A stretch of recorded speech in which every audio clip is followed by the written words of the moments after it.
Hello students, I welcome you all to the second part of the EIA unit. The EIA of any developmental project requires prediction and assessment of developmental activities on air, water, land and biological environment. So first of all, what do we mean by this prediction and assessment of developmental activities? There are certain environmental parameters that requires to be measured, which tells us about the condition of surrounding environment. For example, what do we mean by air quality? Like how much of suspended particulate matter is there, how much of sulfur dioxide or toxic gases such as carbon monoxide is there in the environment. These gases needs to be measured. Noise pollution is another important type of pollution which requires to be measured. So the level of noise is required to be measured. Similarly, soil pH, soil moisture, bulk density, amount of nutrients present in the soil also requires to be measured.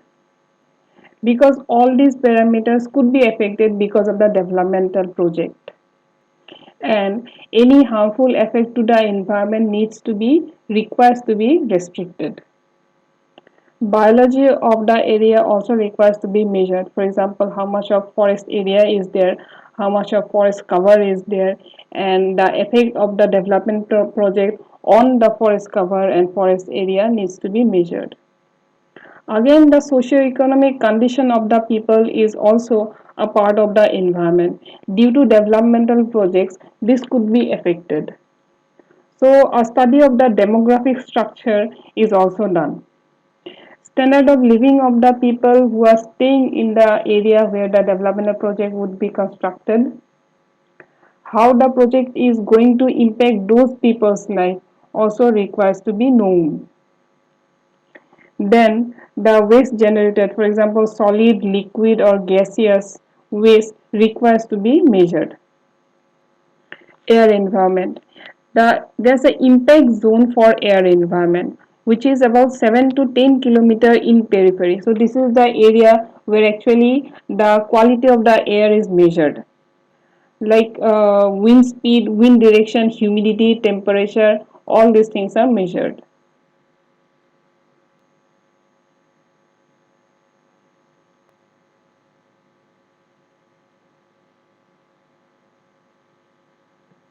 Other potential emission, for example methane emission from wetland or agricultural fields, are also recorded.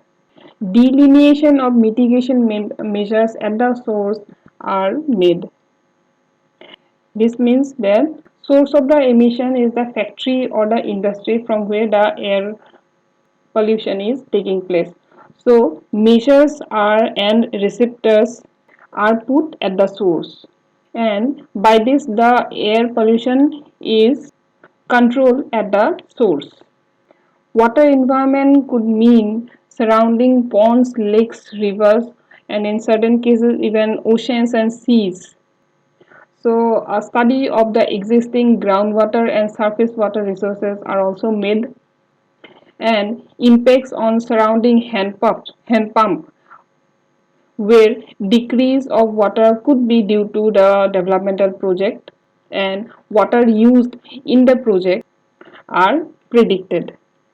Then the amount of chemicals released into the water nearby lakes, rivers or seas for its toxicity level, and organic chemicals released by factories are also done.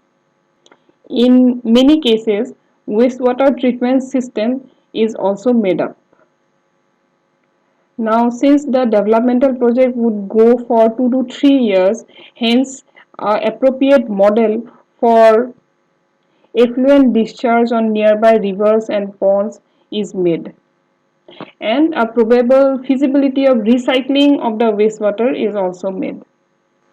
Next is the land environment. So here studies on existing soil properties, land use, drainage and hydrology of the land area is made. The impact of the project, developmental project on land use is also prepared.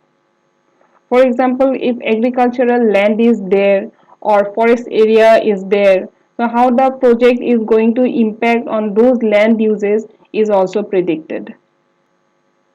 The solid waste or the treated effluent by the developmental project on land is identified, and impact on the soil is also identified.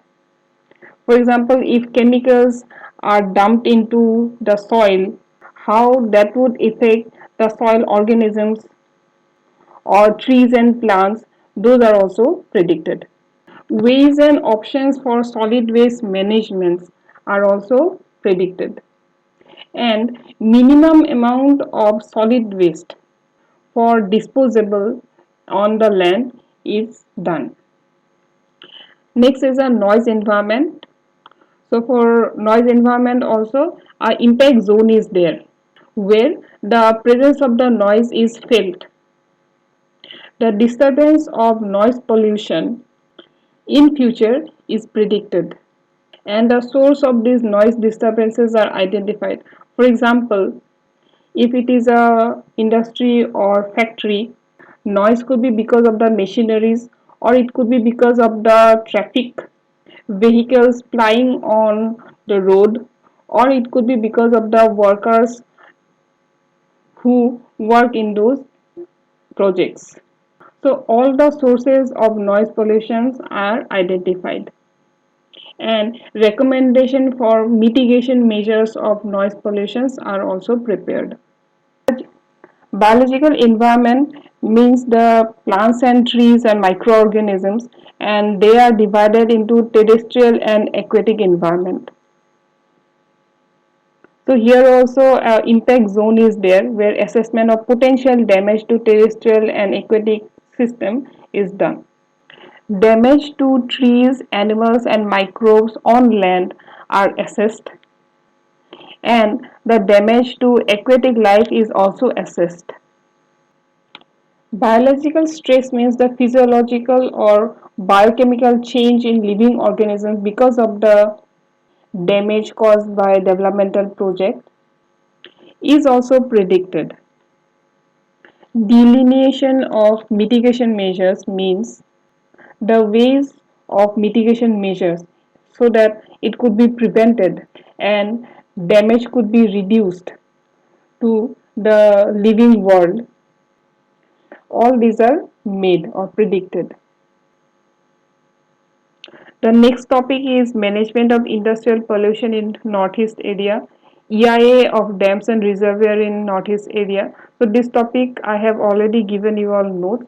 So you all can prepare your own notes. The last topic is GIS, GPS and remote sensing application. So for this also I have already given you all notes. So you all can prepare your own notes. So this much for today. If you have some any doubt, then you all can ask me. Thank you.